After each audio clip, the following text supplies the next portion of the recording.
Ngiyafisa ukuthatha leli thuba bazalwane nginibingelele kakhulu emakhaya kwelinamandla igama neliphakeme lenkosi yethu uJesu Kristu. Sizwakalisa ukumbonga uNkulunkulu nangalolu suku oluhle kangaka asenzele lona. La sikhumbula isimanga sezimanga esenzeka kulomhlaba.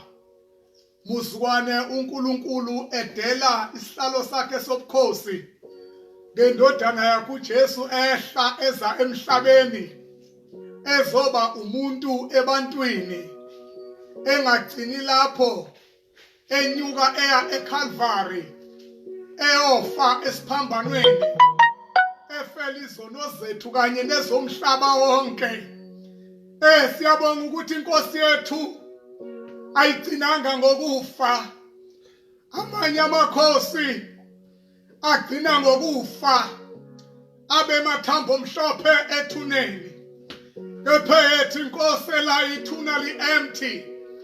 Ngosuku lwesithathu iBhayibheli lami liyakuveza abazalwane ukuthi mabe umbheka ethuneni befuna ukugcoba isidumbu sakhe ngamakha, lafumaniseke lakhe ithuna li-empty. Ingelosi kaNkulunkulu yababuza umbuzo yathi, ophilayo nimfunelani kubantu abafileyo? Ithi akakho lapha, uvukile uyaphila. Siyambonga uNkulunkulu kakhulu ukuthi sikhonza indoda yamadoda, sikhonza ingonyama yomndeni wesizwe sikaJuda, sikhonza undlu elahlatshwa before the foundation of the world, lihlatshelwa impilo zethu ukuba singalahlwa kodwa siphephe ekulahlweni kwangunaphakade. Siyambonga uNkulunkulu kakhulu ngalolu suku bazalwane. Angazi ukuthi ngabe siwumtshinga ubethwa ubani, ukuba uJesu angafanga esiphambanweni, ukuba uJesu angayanga ethuneni, ukuba uJesu angavukanga ethuneni, ngabe singabokukhalelwa, ngabe singabokudatshukelwa kakhulu, ngabe ngisho ifaith yethu iyize, kodwa siyambonga uNkulunkulu ukuthi inkosi yethu yavuka ethuneni, ihleli namhlanje ngakwesokunene sikababa uNkulunkulu. Namhlanje usuku la umhlaba wonke amaKristu eselebrate ukufelwa kwawo ukuthengwa kwawo, eselebrate ukuhlawulelwa kwawo, eselebrate ukukhululwa kwawo okwenzeka ngokufa nangokuvuka kwenkosi uJesu. Ngiyafisa abazalwane kulolu suku oluhle nolumangalisayo sifundeni kanye kanye izwi likaNkulunkulu lapha encwadini yamakhosi esibili. Sofunda isahluko sesihlanu, sofunda uverse 1 kuya ku14, lifundeka kanje izwi likaNkulunkulu. U-Elisha uphilisa uNahamani. uNahamani induna yempi yenkosi yase-Aramu wayengumuntu omkhulu phambi kwenkosi yakhe, otusekayo ngokuba uJehova wayenikile i-Aramu ukunqoba ngaye, futhi wayeyiqhawe elinamandla, kepha wayenochoko. Ama-Aramu ayephumile ngamaviyo abuya ezweni laka-Israyeli enentombazane encane, yayincekazi yomkaNahamani. Yathi enkosikazini yayo, sengathi inkosi yami ingaba phambi komprofeti oseSamariya, khona ibiyakuphiliswa ochokweni lwayo. Yangena yamtshela inkosi yayo, yatshela inkosi yayo yathi, intombazane yasezweni lakwa-Israyeli yasho ukuthi nokuthi. Inkosi yase-Aramu yayisithi, iyakhona, ngizakuthuma incwadi enkosini yakwa-Israyeli. Wasuka wahamba namathalenta ayishumi esiliva nezinhlamvu eziyizinkulungwane ezisithupha zegolide nezingubo eziyishumi zokuphendulela. Waletha incwadi enkosini yakwa-Israyeli.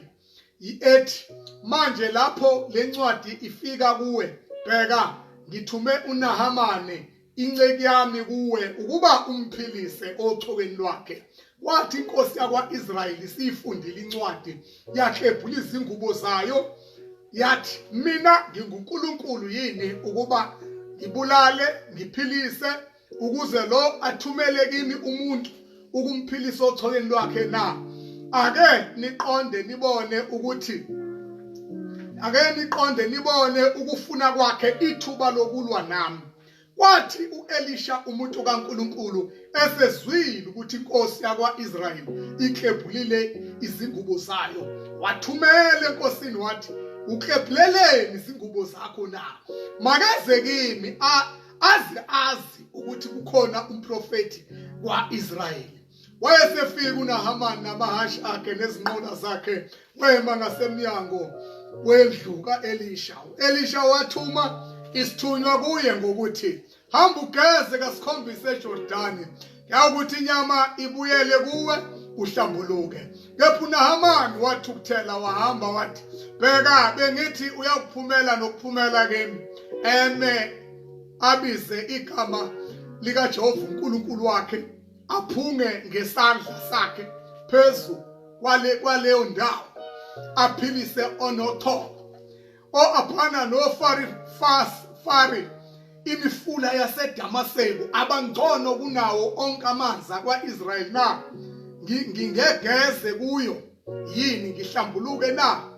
Wayesephenduka wahamba ethukuthele. Kepha izinceku zasondela zakhuluma naye zathi, baba, umprofeti ebekhulume kuwe into enkulu, ngabe ungayenzanga na? Kakhulu kangakanani uma ethi kuwe geza uhlambuluke na? Wayesehla wazicwilisa kasikhombisa eJordani ngezwi, njengezwi lomuntu kaNkulunkulu. Inyama yakhe yabuya yaba njengenyama yomntwana omncane, wahlambuluka. Sesiyabonga baba, izwi lakho liyaphila, izwi lakho linamandla. Namhlanje emini khuluma ngalo empilweni yalowa nalowa mntanakho uLambule. Ngiyasinikela kuwe, nginikela ulimi lwami kuwe, indebe zami zomlomo baba. Khuluma inhliziyo yakho ngaba, ngifisa ukusho kuvela kimi, kodwa ngifisa Nkosi ukukhuluma konke okuqhamuka kweyakho inhliziyo egameni lenkosi yethu Jesu. Amen. Namhlanje ngiyafisa kakhulu ukuba bazalwane ake sikhulume phansi kwesihloko esithi receiving your miracle, ukwamukela isimanga sakho. Ngiyafisa ukusho ukuthi uma uzokwamukela isimanga sakho kuNkulunkulu, kumele ube oyimisele ukuba ucabange ngendlela ehlukile. Akumele ucabange njengabantu ohlala nabo. Ngifisa ukusho ukuthi fanele ucabange ngendlela ehlukile. Ukucabanga different. Ukucabanga ngendlela uNkulunkulu acabanga ngayo. Ukucabanga ngendlela ehlukile. Ukucabanga njengalokhu uKristu acabanga. Masifundiswe lenkosi lapha kwabeseKorinte bokuqala isahluko sesibili verse 16. Uthi kepha thina sinomqondo kaKristu. Ngamanye amazwi, ukucabanga ngendlela ehlukile, ukucabanga ngendlela uJesu acabanga ngayo. Ngifisa ukusho ukuthi uma sikhuluma ngefaith, sikhuluma ngokucabanga ngendlela ehlukile. uJoshua wathi ngacabanga ngendlela ehlukile, muzukwane uNkulunkulu amtshela ukuthi indonga zaseJericho uzozwisa kanjani. Ethi Joshua, zizungeze kanye ngosuku kuze kube usuku luka7. Ngosuku luka7 awazizungeza kasikhombisa. Bese emva kwalokho nishaya amacilongo, bese niyamemeza kakhulu ukuze amukele imiracle yakhe. uJoshua nesizwe sikaNkulunkulu Israel kwadinga cabange ngendlela ehlukile kunale abantu abacabanga ngayo. Ngiyafisa ukusho ukuthi uMaria unina kaJesu kwathi ngacabanga ngendlela ehlukile umzukwane ingelosi kaNkulunkulu imbikela ukuthi ukhulelwe ithi uthwele indodana kaNkulunkulu uyumbu yakhe kwathi ngacabanga ngendlela ehlukile ngoba wayengakaze ahlangane nendoda kodwa watholakala esepregnant kwathi ngacabanga ngendlela ehlukile ukuze lesimanga seyimanga senzeke ngempilo yakhe emhlabeni uMafa ngiyafisa ukusho udadwa bakaLazaro kwathi ngacabanga ngendlela ehlukile musuku uJesu efika ekhaya kubo efika sekuneyinsuku ezine engcwatshiwe uLazaro uJesu ethi ngithatheni ngise elibeni lani nibeke khona uLazaro uma befika elibeni uthi uJesu abasuse itshe embozi ithuna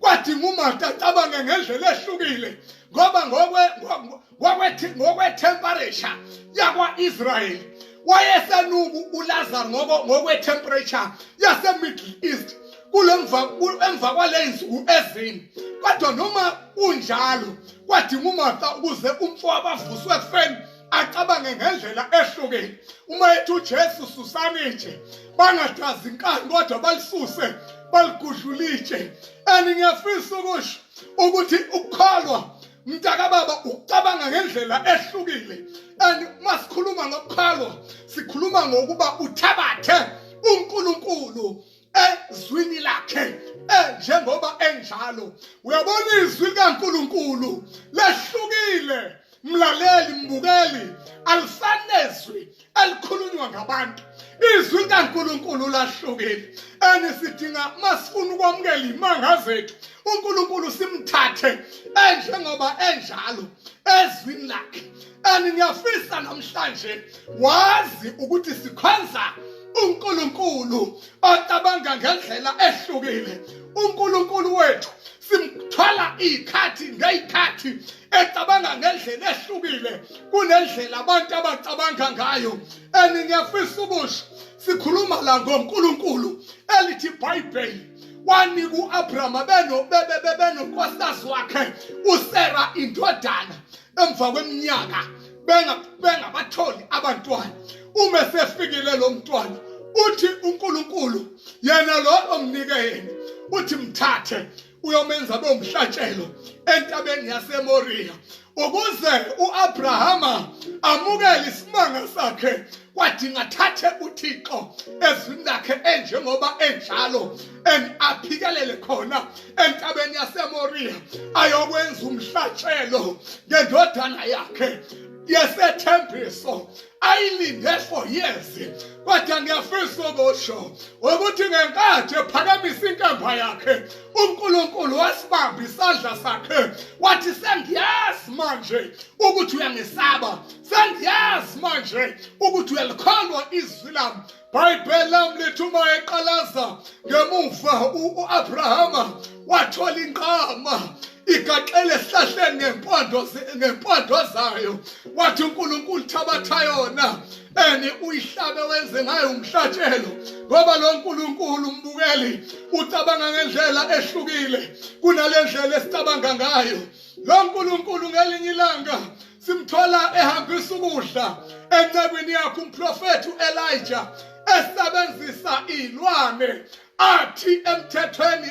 zingcolile amagwababa ethuma wona ukuthi awayohambisela uElijah ukudla ngiyafisa ukusho ukuthi noma lezinyoni beziphila ngenyama beziyithanda inyama kodwa msuku uthunywe uNkulunkulu zayithabatha azangayidla kodwa zayibeka qithi phambi komprofeti kaNkulunkulu uNkulunkulu lo elithi iBhayibheli ngelinye ilanga wakhetha iprostitute uRahabe inkosikazi owesifazane owayephila ngokuba adayise umzimba futhi enamantombazane ayewasebenzisa ukuthi adayisele nangawo amadoda imizimba kodwa uNkulunkulu wamkhetha ukuthi uyena uqobo azofihla qashise inhlola ama-spies waka-Israyeli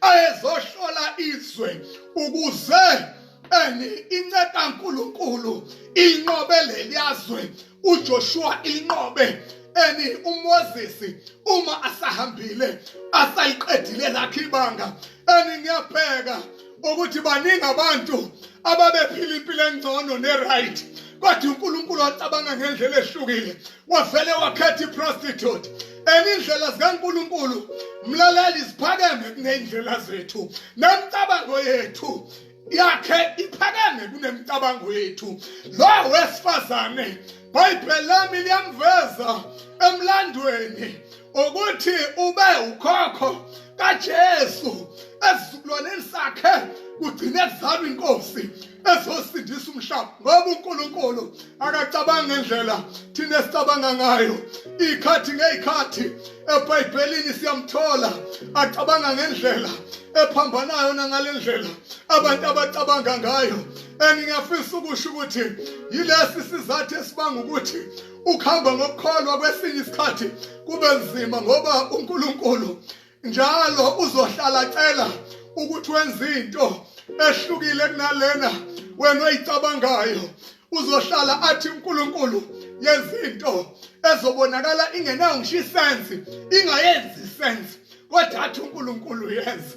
Ngiyathanda ukusho mbukeli masifunde izwi lenkosi kwabaseKorinte bokuqala sahluko 1 verse 25 uthi ngokububula bukaNkulunkulu buhlakaniphile kunabantu nobuthakathaka bukaNkulunkulu bunamandla kunabantu.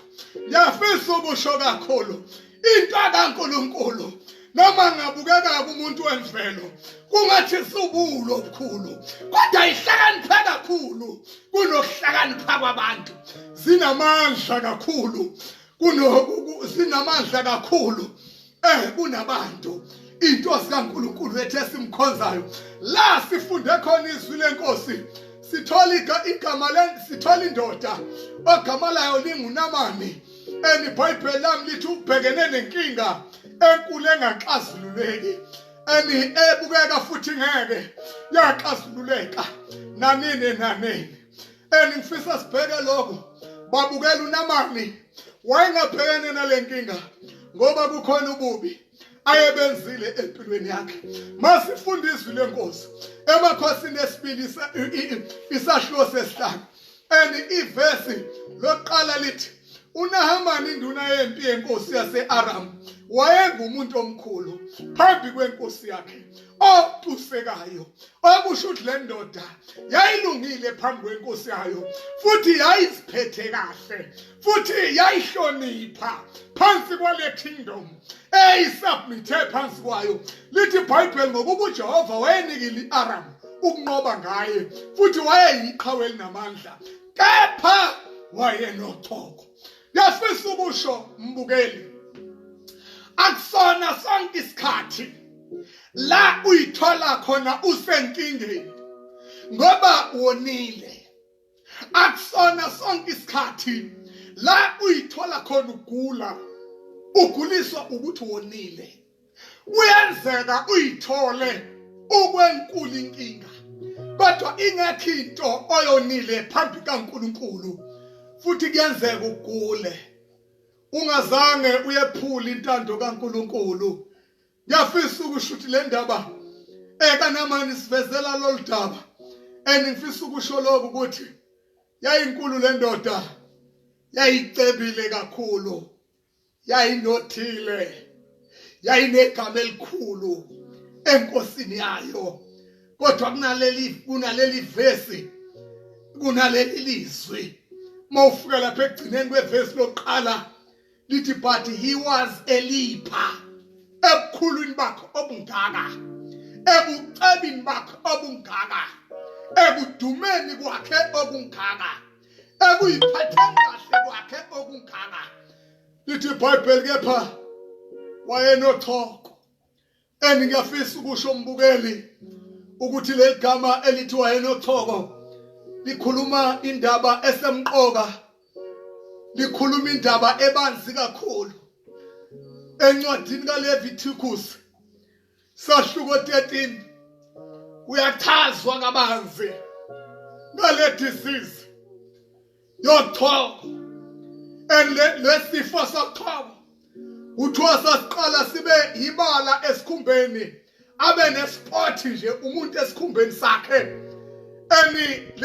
leli bala liye lisabalala ligcwala nesikhumba sakhe sonke futhi leli bala lalingagcini ngokuba lisabalala esikhumbeni kodwa lalishona phansi esikhumbeni isikhumba sasigcina sibola ngifisa ukusho ukuthi leprosi kwaku isifo esi-incurable asifanani ne-skin cancer isifo se-cancer sesikhumba ileprosi isifo elithi iBhayibheli sasithelelana kakhulu kungalesizathu uma lesifo siqhubeka empilweni yomuntu kwagcina fanele akhishwe phakathi komndeni wakhe akhishwe phakathi komphakathi akhishwe phakathi kwama-colleagues ayobekwa yedwa le kude qekelele ukuze angatheleli noyedwa umuntu lesi sifo abhekene naso.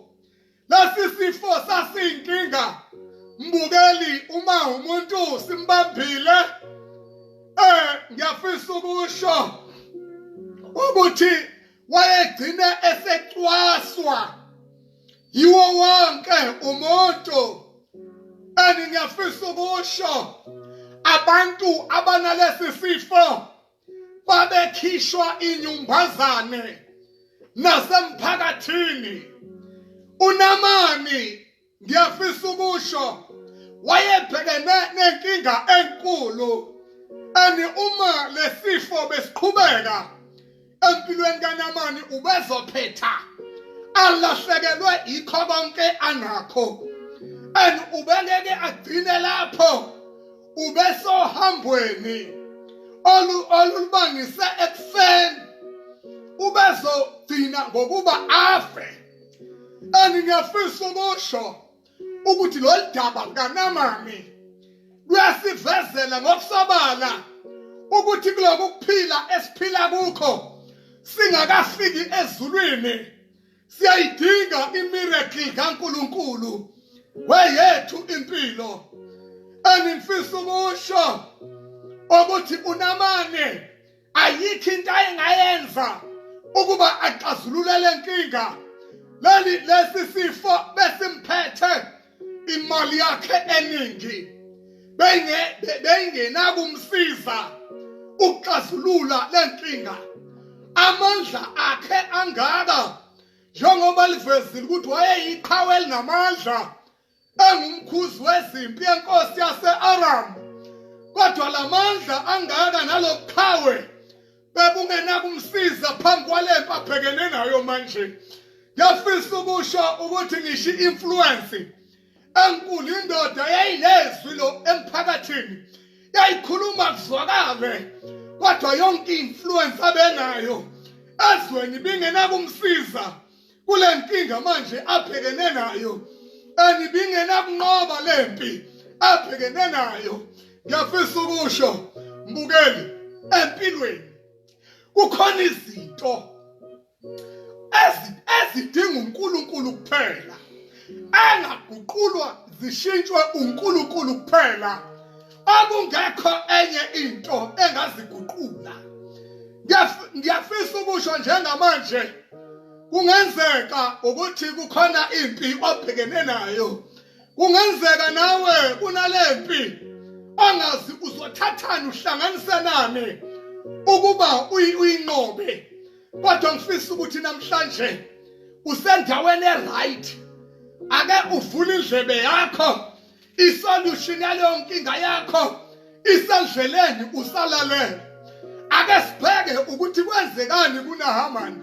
iBhayibheli lami lana lithi kwaqhamuka iseluleko siqhamuka ngentombazane encane enganalo ngisho igama engaka ukuba uNamani amukela imiracle yakhe kuNkulunkulu iBhayibheli lentombazane liyibiza ngentombazane encane. Ngifisa ukusho le ndaba lentombi yayingeyakwa-Israyeli.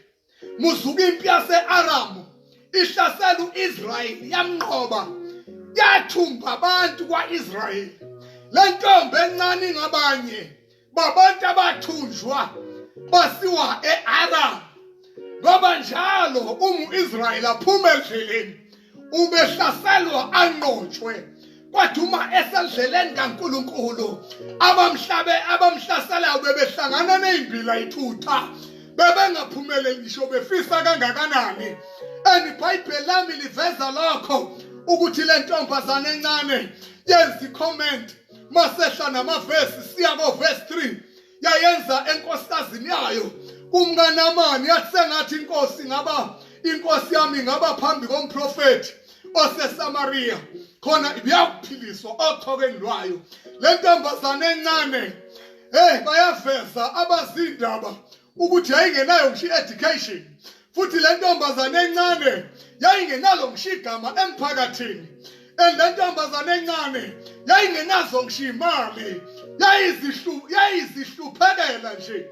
Ngiyafisa ukusho namhlanje ukuthi ayikho into lo ntombazane ayenayo ingenza ukuthi umhlaba wonke unyakaze ume ngeenyawo uqaphele igama lale ntombazane. Kodwa ngiyafisa ukusho yaqhamuka neseluleko esasindisa impilo yomuntu omqoka nokubalekile emhlabeni, uNamani noma uNahamani, induna yenkosi yase-Aramu. Kungalezathu iBhayibheli lami mbukeli lithi ningakhohlwa ukungenisa izihambi, ngokuba ngalokho abanye bangenisa izingelosi bengasibona ukuthi sebefake izingelosi emakhaya abo. Ngifisa ukuthi sibheke le ndaba ukuthi fanele siqaphele ekuphileni kwethu, sivule amehlo futhi sivule izindlebe, futhi sifunde ukubaphatha kahle abanye abantu, sifunde ukubahlonipha abanye abantu esiphila nabo kulo mhlaba. Mbukeli, akwaziwa ukuthi mzuku uNkulunkulu ezoxazulula inkinga yakho, mzalwane wami, uyosebenzisa bani. Akwaziwa ukuthi uyosebenzisa bani uNkulunkulu muzukwane ezokukhipha kulo bunzima okubo njengamanje. Awazi kwesinye isikhathi uNkulunkulu uzothatha umuntu odown, olapha phansi, ongekho ngisho ezingeni lempilo wena uphila kulona. uNkulunkulu akasebenzise yena ukuba akunikeze ngaye imiracle nesimanga okade usilindele empilweni yakho. uNkulunkulu uzothatha umuntu kwesinye isikhathi ongelutho alethe isiluleko empilweni yakho esizoletha ushintsho olumangalisayo nolukhulu okade wawudinga empilweni yakho. Ngiyafisa ukusho ukuthi uNkulunkulu esimkhonzayo ngaso sonke isikhathi uyohlale eletha kweyethu impilo impendulo zembuzo, uyohlala letha empilweni yethu impendulo zeyinkinga esithola siphakathi kwaso. Kodwa ngifisa ubambe le ndaba mzalwane wami, uNkulunkulu uma sezoxazulula inkinga yakho, uma sezoguqula leso simo sakho esiyimara namhlanje esibabayo, akezusebenza ngale ndlela wena walindele ukuthi uzosebenza ngayo, futhi akezusebenza kwesinye isikhathi ngalo muntu wena olindele ukuthi angasebenza ngaye. Ngiyafisa ukusho ukuthi ubani owayelindele ukuthi le ntombazane encane yakwa-Israyeli iyona engakhipha uNamani ekufeni, iyona engakhipha uNamani esigodini sethu lokufa ayehlela kusona. ngesivinini esikhulu ubani owayelindele. Ngiyafisa ukusho namhlanje uma kungenzeka empilweni yakho ubhekene nenkinga incurable, unenkinga engalapheki, unenkinga engaxazululeki, unenkinga engaguquki. Ngifisa namhlanje umbheke uNkulunkulu elithi iBhayibheli nakano kwaphezulu ngokuba nafu ukuphila kwenu kufihlwe noKristu kuNkulunkulu. Ake ubheke uNkulunkulu namhlanje elithi iBhayibheli ngiphamakisela emehlabeni entabeni. Usizo lwami luvelaphi? Usizo lwami livela kuJehova owenzile izulu nomhlaba, olondoloza uIsrayeli ongozeli. Ngithi namhlanje ake uwasusa amehlo akho kulalo qhobo obhekene nalo nohlasele yakhe impilo. Ake waphakamisele komdala weinsuku, ake waphakamisele kokungikhona. Ngiyafisa ukusho ukuthi uzoyixazulula lenkinga yakho ngendlela unusual. uNkulunkulu akasebenzisi indlela esijwayele. uNkulunkulu uqhamuka lapho esingabhekanga khona, aqhamuka uNkulunkulu.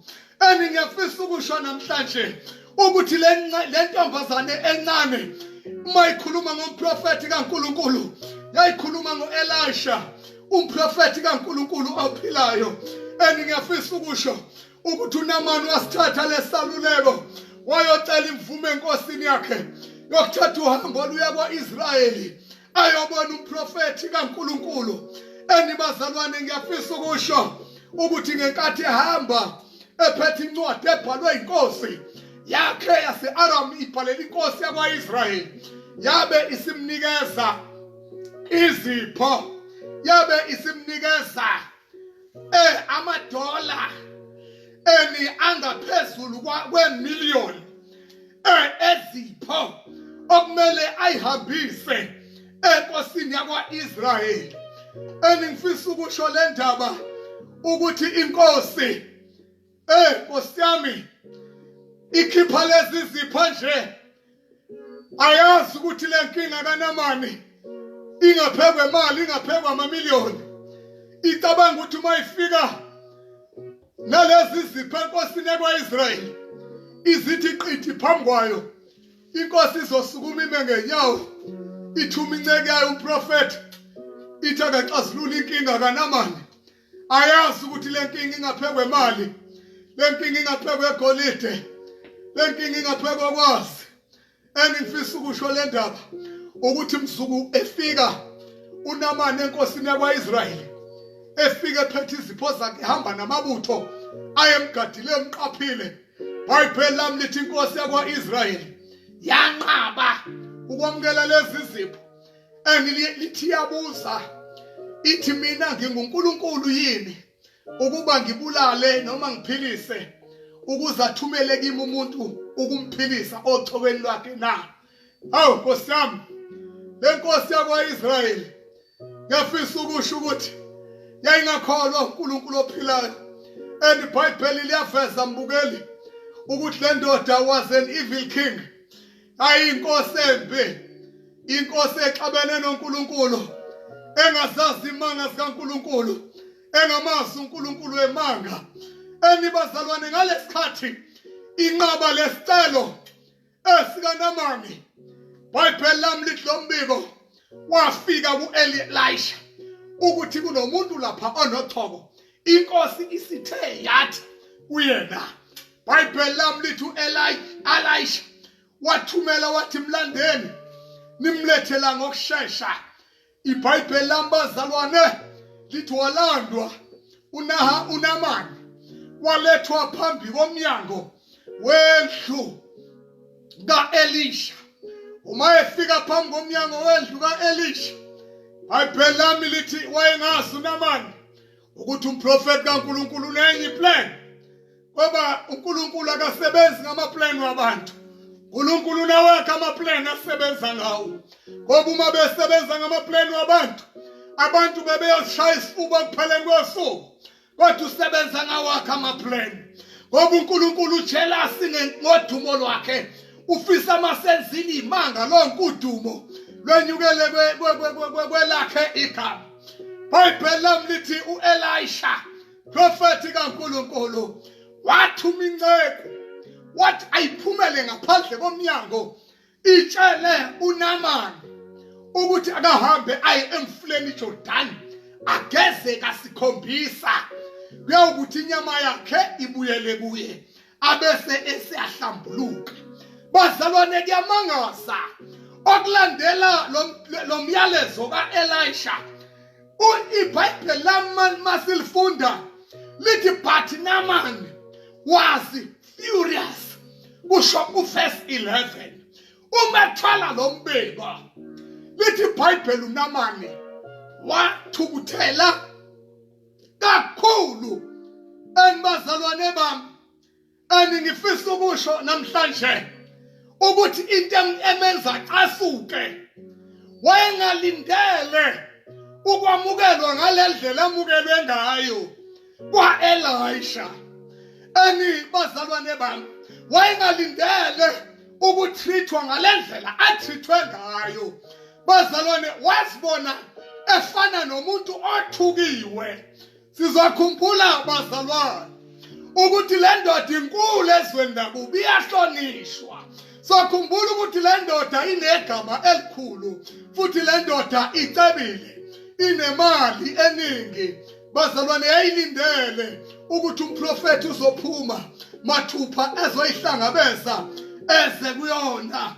Le ndoda yayingakholwa ukuthi ukungena emanzini kasikhombisa omfula iJordan emanzini akwaIsrayeli sakungaxazulula le nkinga ehlule lo nkulwazi nobuchwephesha base-Aram. Bazalwane ngiyafisa ukusho ukuthi iBhayibheli lami lithi wathukuthela uNaamani wasiyaflathela. iBhayibheli lami lithi bheka bengithi uyakuphumela kimi eme abizigama likaNkulunkulu wakhe aphunge ngesandla sakhe phezu kwaleyo ndawo aphilise onochoko. Ngamanye amazwi ufuna uNkulunkulu amphilise ngendlela eqatshangwa nguye. Ufuna uNkulunkulu axazulule iproblem yakhe ngendlela yakhe hayi ekaNkulunkulu.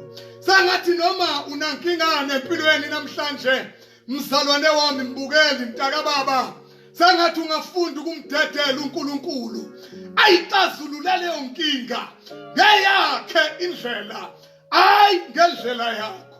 Fisa sazi mbukeli uNkulunkulu esimkhonzayo akasebenzi ngeindlela zabantu kodwa usebenza ngeindlela zakhe. Ngiyafisa ukusho ukuthi uNaamani ihistory yakhe nebackground yakhe iveza ukuthi wayeyindoda enkulu ehlonishwayo. Wayelindele ukuthi uma afika kwaElisha uzodlalelwa aba-red carpet ngoba kufika isikhulu phela umuntu odumile nonegama elikhulu. Kodwa wamangala uma uElisha engaphumi ngisho ukumbingelela nje ngoba uNkulunkulu uneyindlela zakhe asebenza ngazo. Ngalesikhathi eduba egcwala intukuthelo aphuma eflathela ephuma emagcekeni akwaElisha. iBhayibheli lami liyafeza ukuthi inceku zakhe zamncenga zathuma umprofeti kaNkulunkulu. Ubekade ekhulume kuyinto enkulu, ubekade ekhulume kuyinto enzima. Ubengenakuyenza kule nkinga obhekene nayo. Kakhulu kangakanani umprofeti ukhuluma into enca elula kangaka. Zamncenga ikhozi zakhe. Wayithambisa inhliziyo yakhe. Ngiyafisa ukusho mbukeli ma afike emfuleni iJordan wangena okokuqala waphume njengoba enjalo wabuyela okwesibili waphume njengoba enjalo wabuyela okwesithathu waphume njengoba enjalo wabuyela okwesine okwesihlanu wabuyela okwesithupha waphuma uthoko lokulunje ngoba linjalo kodwa okuka-7 wathi uma abuyela oka-7 umephuma waphuma nemiracle yakhe. Lithi iBhayibheli isikhumba sobuso bakhe wasibushelelezi njengesomntwana omncane uthebe lwalishabalele emsipheni wakhe. Namhlanje ngiyafisa ukusho uma ulangazelela empilweni yakho sesiyathandaza ukuba wamukele nawe isimanga sikaNkulunkulu. Angiyazi inkinga obhekene nayo, angilwazi uthoko osithola unalo namhlanje empilweni yakho ukuthi yini igama lalo. Uma namhlanje ufuna isolution kaNkulunkulu kuleyo nkinga obhekene nayo, inye into odinga uyenze, udinga ukuba wenze izinto ngendlela kaNkulunkulu, ngoba isimanga sakho sisekwenzeni izinto ngendlela kaNkulunkulu. Ngalinye ilanga uMaria emshadweni wasekhana laseGalili uphelile iwayini emshadweni, umshada waphela. uJesu uthi abagcwalisa amanzi ezimbizeni, bayayigcwalisa imbiza ezisithupha beza nazo bayibeka phambi kaJesu uthi uJesu sithatheni ninikeze umphathi wokudla. Uma bethatha befika nazo phambi komphathi wokudla, uma ekha lamanzi kwangesewona amanzi kwase kuyiwayini elimnandi ngaphekwa leli lokuqala bebenalo. Kodwa ngithanda le ndaba eyakhulunywa uMaria uma bethela amanzi ezimbizeni. uMaria uthi konke akushoyo anokwenza, kungathi uthi isimanga senu sisekutheni nenze yonke into ayishoyo uJesu. Namhlanje mbukeli, ngithi le miracle okade wayilinda iminyaka ngeminyaka, inyanga ngenyanga, isekutheni wenze konke uNkulunkulu akushoyo kweyakho impilo. Ngiyafisa ukusho ukuthi uNkulunkulu akasebenze evaleleke kwibox. uNkulunkulu uma enza izinto uzenza noma ngayiphi indlela athanda ukuzenza ngayo. Akenzi izinto ngendlela esifuna azenze ngayo. Uyabona uNamani wacishe walahlekelwa imiracle yakhe ngoba wayelinde ukuthi izinto fanele la healing, la deliverance ize kuye ngendlela yena ayicabangayo nangendlela ayibona imsuthi. Kodwa msuka ayithobe ehlela ngezansi ededela uNkulunkulu nendlela yakhe, ila ahlangane khona besimangaliso sakhe. Sizokhuleka njengamanje. Yafisa ukuba sixhumeni inhliziyo zethu.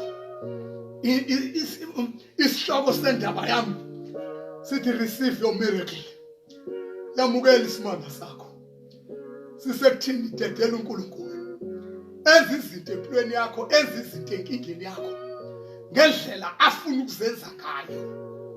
Isimanga sakho sisekutheni namhlanje yonke into uNkulunkulu ayishoyo empilweni yakho yenze. Noma yini ayikhulumayo kuwe njengamanje yenze, ngoba isimanga sakho sisekwenzeni yonke into uNkulunkulu ayikhulumayo kweyakho impilo. Ngiyafisa ukuthi sizokhuleka manje siya kuNkulunkulu. Ngiyafisa ungijoyine ngesonto ngo-11 o'clock. So iqedela le ndaba kaNamani, and kuney'ndaba ezinkulu ezimqoka kakhulu engifisa sisikhave Sunday masigoqa siphetha le ndaba yethu kaNamani noma yokwamukela isimanga sakho. Sizoyiphetha ngesonto ngo-11 o'clock. Ungijoyine and ube kunye nathi enkonzweni. Siyathandaza manje. Ngiyafisa ukuthi uxhume inhliziyo yakho njengamanje kuNkulunkulu. Noma udinga imiracle ye-healing, noma udinga imiracle ye-deliverance from odokolo shawulala ebusuku, and uney'nkinga ezihlula iy'nyanga, ehlula abathandazi ayixazuluke, nodokotela bachithela izandla. Xhuma inhliziyo yakho manje. Siyakhuleka lona uNkulunkulu owenza yedwa imangaliso ezinkulu. Wafa wavuka uJesu ukuze sonke isimanga osidingayo empilweni yakho usamukeliswe, usithole, noma usathanda uyathanda noma akathandi. Engifisa ukusho ukuthi ngolunye lezi nsuku eSouth Africa yakithi, eAfrika yakithi, emhlabeni wonke, ngiyafisa ukusho ukuthi sizoyamukela imiracle. Uzongenelela uNkulunkulu nakulolu daba lwe-coronavirus. Uzongenelela uNkulunkulu, sizobukela isimanga seyimanga ngolunye lolo isuku. Angazi ukuthi lona kuyiluphi, kodwa ngolunye lolezi nsuku isimanga sezimanga sizosireceive njengama-South Africans, njengabazalwane, nanjengama-African, nanjengomhlaba wonke. Sokunqotshwa kwale gciwane le-corona angeke kugcine lona, kuzogcina lo owabethelwa wafa wavuka, ogama lakhe lunguJesu. Elithi iBhayibheli wonke amadola yaguqa, kwelakhe igama ney'limi zonke ziyavuma ukuthi uyinkosi. Nale corona izoguqa no matter what. Siyathandaza manje, ngifisa sixhumene inhliziyo zethu. Ngifuna ukukhuleka nawe nalapha ekhaya, inhliziyo yakho ixhume egameni likaJesu. Sesiyabonga Baba, izwi lakho liyaphila, izwi lakho linguwe, izwi lakho liyadala, lezinto engekho zibe khona. UNkulunkulu owenza yedwa imangaliso enkulu, uNkulunkulu okhazimulayo ngobungcwele, uNkulunkulu owesabekayo ngezibongo. Siyabonga Baba ukuthi kwena zonke inkinga ziyaxazuluka. Uma nekaNamani yaxazuluka, noma engeyena umntanakho engowezizwe, kodwa mayefika endodeni yakho yaxazuluka inkinga yakhe, wabuyela emva ayiphethe imiracle yakhe. Namhlanje ndiyakhuleka egameni likaJesu. Nampa abantu bakho Baba ongcwele emakhaya, uyazazi izimpi ababhekene nazo, uyalwazi uthoko olunhlobonhlobo lwey'nkinga ey'bahlukumezayo, ezenza bangabi nabo ukuthula, ezenza bangaphumuli. Baba egameni likaJesu namhlanje ngithi ngenelela, vela empilweni yalowo nalowo, ungu-problem solver. Baba vela empilweni yalowo nalowo, unguNkulunkulu owenza yedwa izimangaliso ey'nkulukazi. Banike one by one ama-miracles abawadingayo, abadinga imiracle ye-healing. Njengamanje ngiyayikhulula egameni likaJesu Kristu phekwemzimba yabo, abadinga imiracle Baba yezimali yokuphumelela, ngiyayikhulula egameni likaJesu Kristu waseNazaretha. Abadinga imiracle yokuthi baphumule balale ebusuku, Baba bakhululwe kulezi lwane ezibaklinyayo. Lesimanga ngiyasikhulula in the name of Jesus Christ. Phekwe zabo Baba ngithi mababe delivered, mabaqaqeke completely right now. Father God, ngisakhuleka kwelinamandla igama neliphakeme lenkosi yethu Jesu. Sibongile Baba ongcwele ukuthi kuyenzeka empilweni yalowo nalowo mntanakho, iyadilika imithwalo esindayo. Baba yanqamuka amajoko esithu usathane, ziyanqamuka izitambo zey'nkinga Baba empilweni nalowo mntanakho, njengamanje oxhuma inhliziyo yakhe egameni likaJesu. Baba yamukela lonke udumo lwakho. Sibongile Baba egameni likaJesu Kristu, amen. Sibongile kakhulu bazalwane, simkhumbule kakhulu uNkulunkulu enze kahle empilweni yenu. Nisazophumula nakulo suku lwanamhlanje. Anibusise uJesu kakhulu. Siyabonga, amen.